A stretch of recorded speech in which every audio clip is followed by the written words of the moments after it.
In 2015, I did a video explaining how I work my forearm muscles. Here is a portion of that video. But enough for me to rest my arm, my biceps and triceps on, because I want to isolate these muscles when I work the forearm.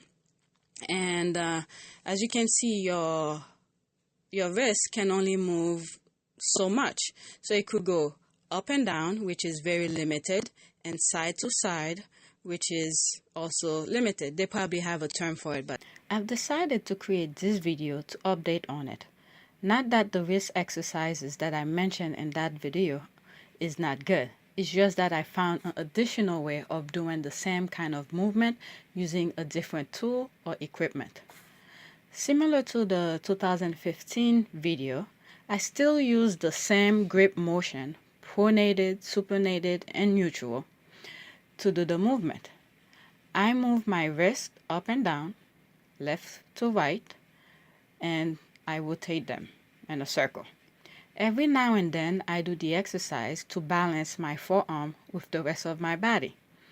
I don't want to have a Popeye kind of an arm, nor do I want any other parts of my body to be more dominant than others. I want every muscle to be balanced out. One thing that I find out when I work my forearms is that my forearms, for some reason, develop very quickly. Within a week, I can see changes in my forearm if I work my forearm at least 2 or 3 days in a row. This is the reason I don't do them often. And I was able to catch that from doing a couple exercises. This is one of the reasons you have to pay attention to your targeted muscles when you work them. You have to know if your body is reacting to the work that you are making it do. If it doesn't, then you need to find new ways. This is a different topic, but I want to mention it. With that being said, when I see that my biceps, triceps, delts, and shoulders are either improving or lacking, I do exercises that is required to bring them up to par. In other words, they all need to be equally developed. Like I said, my forearm react quickly to work that I make them do. Therefore, I don't work them often. So the other day, I was doing my forearm exercise that I did in 2015 video. Same thing. Later on, I decided to do them with the cable. I like the feeling of it and the new resistance that I haven't felt on my forearm before, and I decided to record it and show it to you. Depends on which hand position you want to do first. You have to adjust the cable accordingly. When I wanted to do the pronated hand grip, I set the cable similar if I were to do a tricep exercise. I keep my elbow against my side or oblique and move my wrist up and down very slowly, and that should do it for this kind of position. If I want to do supinated grip, I will set the cable at the lower part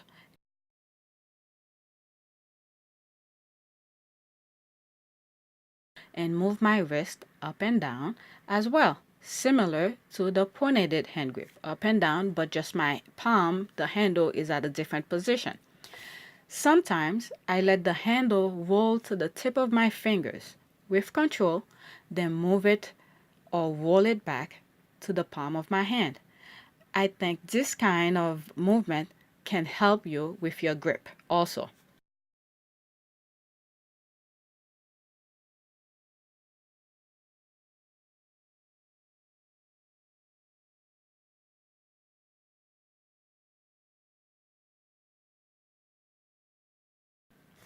Now, if you want to do neutral hand grip, you have to put the resistance at mid-level, preferably at the level where your hand will be once you bend your arm against your side. Once you adjust the cable and have proper weight, hold the handle in neutral grip. Keep your elbow as tight and close against your body and move your wrist laterally. That should do it.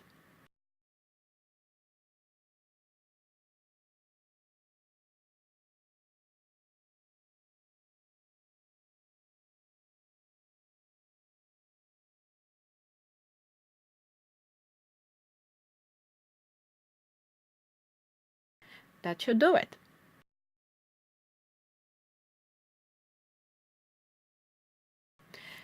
In order for all this motion and movement to be effective, it is very crucial to keep your elbow tight against your body. Try your best not to move it.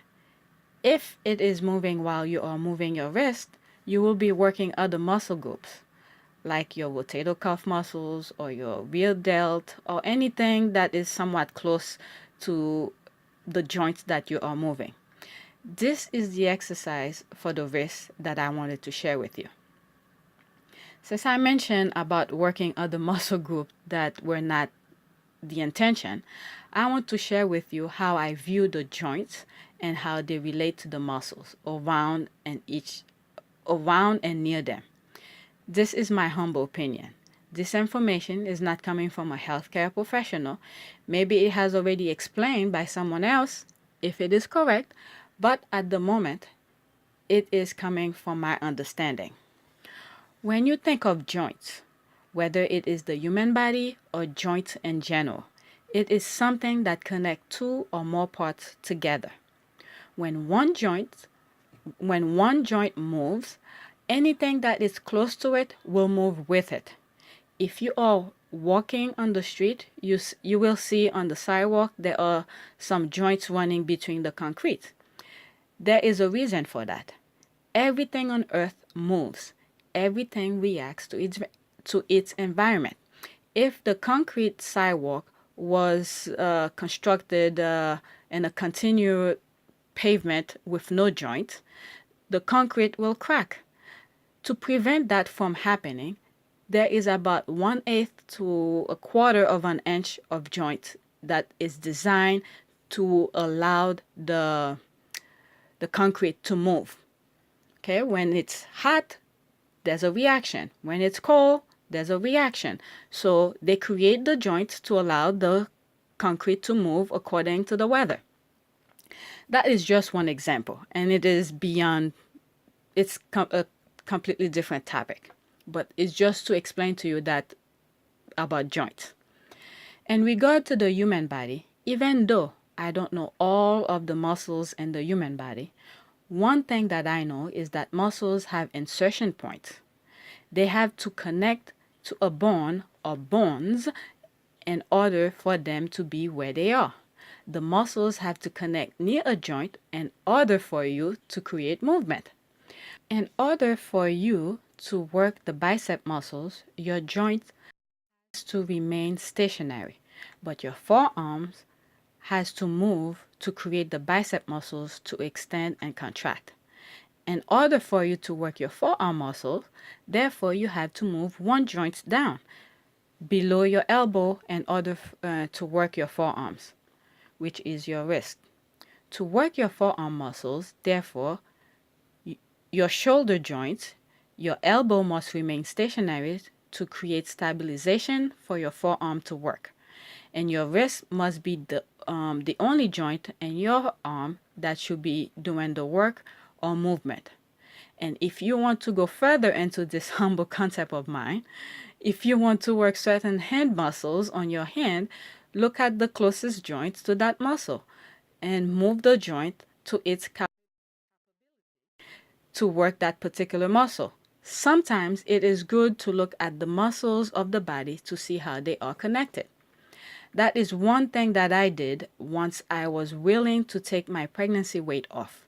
I print out a picture of the skeletal muscle and hang it on my wall. I wanted to see where the muscles were connected. You can see that picture on some of my home videos. It's right next to my pull-up bar. So I didn't want to waste time doing exercises that were not effective.